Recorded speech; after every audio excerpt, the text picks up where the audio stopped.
Die Andries Olivier Quadriplegiese Sentrum in Durbanville is nie net 'n tehuis vir gestremdes nie. Dit is ook 'n ateljee waar 3 mondskilders daagliks uiting gee aan hul kreatiwiteit. En van Vrydag af sal die sentrum in 'n kunsgalery omskep word, wanneer Patrick Botto, Martin Sodoms en Brenton Swarts sowat 100 van hul werke sal uitstal. Ons het by die 3 gaan kuier. Ik was net voor mijn ongeluk. Ik was een politieman van dorp geweest. Ik was in die gevangenis werken. Ik had een motorongeluk. Ik was in een motorongeluk betrokken in 1993, die 12e van die 11e maand. En daarvan af is ik van die basis van die nek afgeland. So hierdie jaar is hier as ek 19 jaar in die Riesel. Ik heb so 4 jaar na mijn ongeluk. Ik begin kunstklas loop by Bellville Library. By Martin Westerk was ons kunstskool daar geweest. Ik en Martin Sodoms. Ons was samen daar geweest. Ons het basis 5 jaar kunstklas loop by Martin. En Martin het ons vir ons geïntroduceer aan die multivoetskildervereniging van Switserland.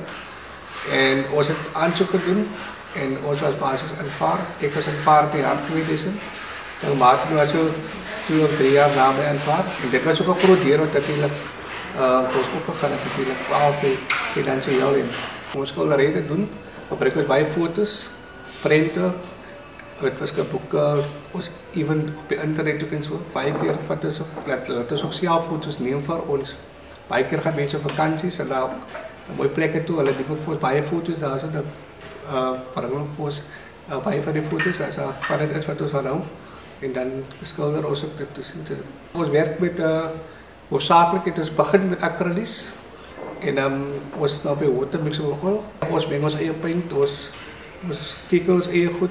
Ons paint alles self. Wat die uitstalling natuurlijk baie spesiaal maak is dat plus minus al 100 skilderye wat op exhibition sal wees.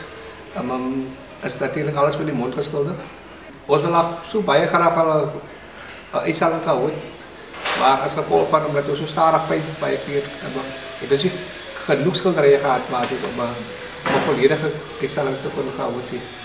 En ons het nou so 3 maande terug het ons baie van ons kunswerke teruggekry van die multivoetskildervereniging. En dit het ons in staat gestel om te besluit wat gaan ons maak met die skilderye.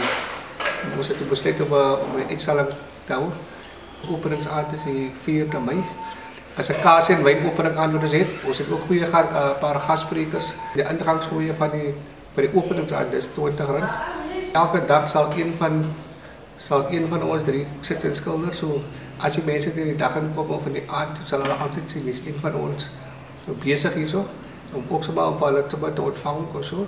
Ons wil hê die mense moet ons skildery koop of kyk omdat dit met die bond geskilder is. We graag dat iemand iets wil koop is omdat hy daarvan hou verstaan.